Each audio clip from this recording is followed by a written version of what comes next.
I strongly condemn this. I think that this is a bad move. The whole idea of removing the monument is not for economic purposes, as everyone here so far is saying this morning, but it really is about the fact that this represents white supremacy in the city of Denton, right in the center of Denton County. It sends a message to Black residents that they are not welcome here. So if you turn around and take that monument or take any part of it, you're going to be taking that to schools with your traveling exhibits. You are essentially at that point forcing children to learn about white supremacy in Denton. You're forcing Black children to face this. They will have no choice but to see this monument and to see about what it represents to them. And I will also say about the committee, again, during my tenure at the Office of History and Culture, Peggy, I observed you hiring outside consultants to work on exhibits in the center in the main room, exhibits that have lesser context and lesser importance to our society today than what is going on now. So to say that we're going to have a committee of citizens throughout the city and the county working on the contextualization and the literature and the language of this monument is preposterous for a museum to do. You have two public universities, top-rate research universities within a 5-mile radius. There are historians, there are other archivists who have dedicated their lives to preserving history, to preserving artifacts, to preserving stories. And to not utilize those is really a stain and a disdain in Denton City and Denton County. So I will just say in closing that if this is the route that Denton County chooses to do, I will continue to use my platform to call against this, to persuade and to petition against this. I will also say it's not a threat, that this is a promise, and we're also going to be voting to make sure that Delia Parker-Mims is elected this coming fall. Yeah! Thank you very much. I appreciate your time today. You're out, Bobbie. Uh-oh. It looks like she's getting ready to go off. I just, most people that know me, that I've been on this court, knows that I've said over and over again, that statue is an inanimate object. It doesn't define me. It doesn't feed me.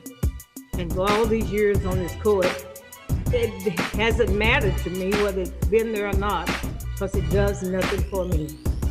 I know it's some people's history, and I respect that, and that's what I've tried to do in my time on this commissioner's court.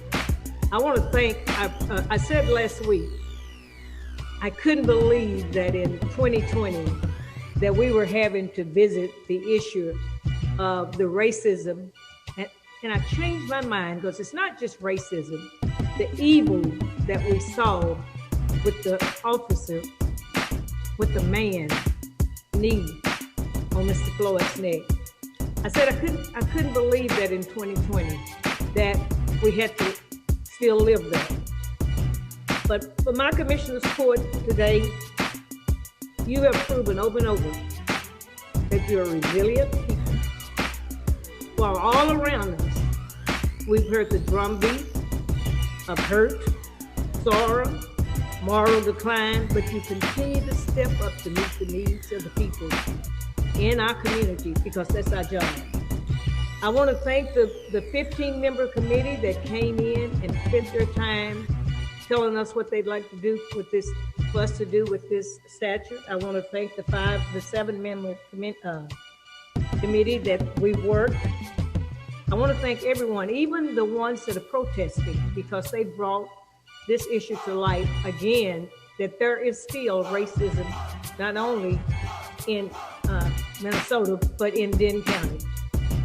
But I want to say to the ones that are always trying to tell the Black community how they should feel, we do have a voice, and we're speaking our piece, and we know when we need to say something and when we don't. I have always fought for every individual. I am not the Black commissioner. I'm a commissioner that just happened to be Black. And when I took this job and any other job that I take it for every individual, because I'm a child of God, and God is not a respecter of persons.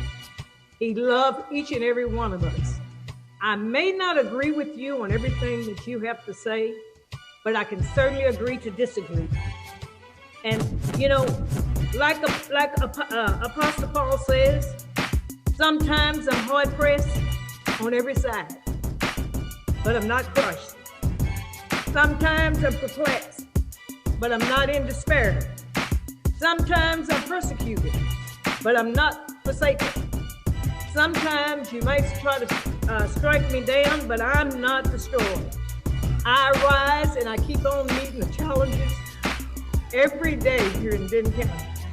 And as long as I'm in this position, I'm going to keep on meeting those challenges. And even when I'm gone from this position, I'm going to keep on meeting these challenges. I know for a fact that racism is not going to end till Jesus Christ comes back. But as long as I have breath in my body, I'm going to be fighting racism. It doesn't matter whether it's against the white, the black, the Hispanic, or whomever it's against, Asian. I'm going to be here to fight, and I'm going to fight for everyone. I don't know if some of you know, I've lived through racism. I've gone to segregated schools. I've been bused from Grapevine to Fort Worth. I've had to drink out of the colored fountains. I know what racism is. You don't have to tell me what it is, and you can't define it for me. I defined it for myself. I'm going to continue to fight to do my job, and I'm going to continue to uphold the bloodstained banner of Jesus. And you can go with me, or you can go against me. It doesn't matter. I'm still going to stand for righteousness. And I could have put on the agenda to remove this statute many years ago. But as I said, it didn't matter to me. I didn't have my constituents running to me, telling me to remove that statute. But something happened when Mr. Floyd died. These citizens rose up, and I could see the hurt that they were having. And if removing this statute would help heal some of that hurt, I'm all for it. Because I don't want somebody to get hurt over a statute after that, as I said, it's just a piece of stone. I've come to this courthouse for many years, and it hadn't bothered me. It didn't give me no bread, it didn't give me no water, it didn't put no clothes on my back. It just stood there. And it's gonna still stand there. It might not stand out there, but it's gonna stand somewhere else.